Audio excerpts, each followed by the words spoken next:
сайн байцгаана уу энэ маань. Тэгэхээр энэхүү подкастуудыг би одоо надад асуулт асууж байгаа хэсэг хүмүүстээр бол би хийгээд өөрсдөө цаашаа тарддаг л да.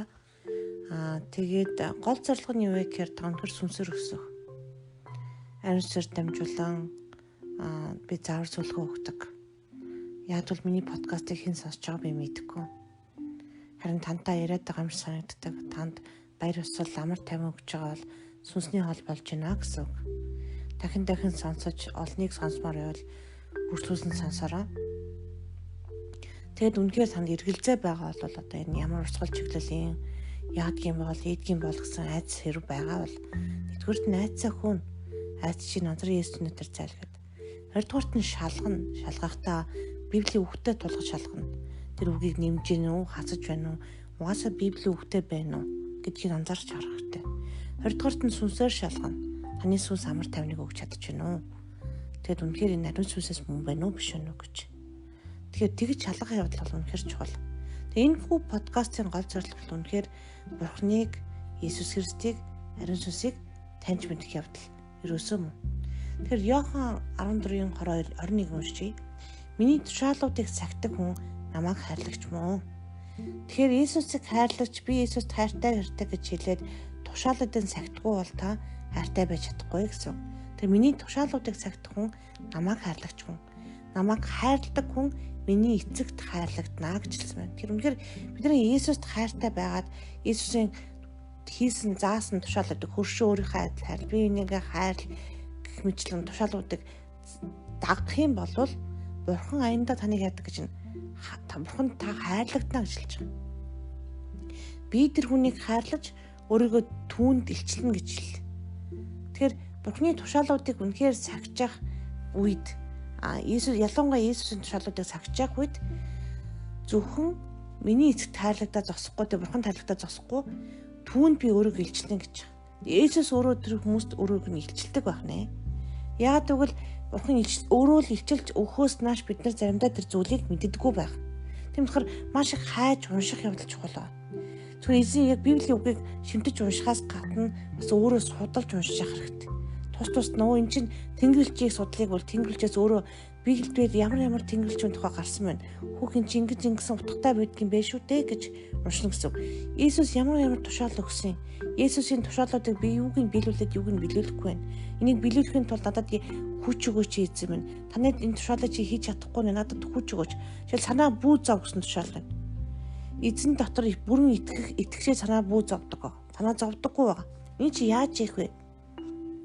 Гэт эзнээс асуух хэрэгтэй. Тэгэх явдал үнэхээр чухал. Тэгэхгүй бол бид нар өмнө хийж чадахгүй болно. Нэр Бурхантай биш бол яаж хийх вүлээ бид нар? Та Ром 5:5-ыг уншия.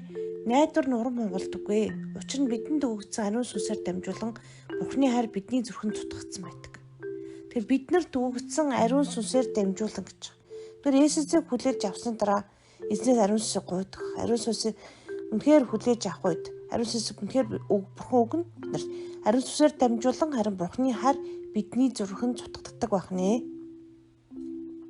Ингээд сайн харах юм бол ариун сүнс, Есүс, Бурхан гур бол үнэхээр тусдаа өөр одоо ойлголтууд байдаг. Ялангуяа одоо өөр мөн чанартай ойлголт гэсэн илүү. Жишээлбэл би ингээд ариун сүнстэй ингээд найз нөхөрлөж байгаа юм шиг байдаг л да. Хаяанда хошин шогийн мэдрэмжтэй ариун сүнс надад ингэдэг гэж хэлнэ. Заавар зөвлөгөө өгнө. Иесуст бол би ингээд Иесус миний эзэн шиг, миний ах шиг тийм хүндэтгэлийн мөн чанартай. Иесус миний аврагч эзэн, түүнээс гадна Иесус миний тэрхүүн тахилч, Иесус миний хончин ба. Тэр яг хончин хураг хонь хоёрын тэр харилцаатай илүү байдаг л да. Иесустэй бол яг туслагч, нөхөрлөгч, миний найз шиг харилцаатай байхаас илүү яг ариун сүнстэй бол илүү тийм харилцаатай байдаг. Ариун сүнсний дуу хоолой гэсэн дотроос ингэж мэддэг маш зөөлөн чимээгүй байхад ариун сүнсний дуу хоолой дотроос шууд мэддэг байгаа энэ тийм гэж яриа. Харин Бурхантай харилцаа бол шал өөр байдаг. Бурхан миний амьдралд яг одоо хідэнтэй олон биш 1-2 удаа л үзэгдсэн байдаг л да чанга дуу хоолойгоор ярьсан байдаг. Би бол би байна гэж хэлэх үед нь би шууд санамжээс гэртээ. Тэгээ маш их хүндэтгэлтэй түүний алдрыг харж чадахгүй. Үнэхээр алдар нь үнэхээр айхтар гэрэлтэй учраас харж чадахгүй, нүрээ газар наан, ерөөсөө нүрийн ч харж чаддаггүй байна.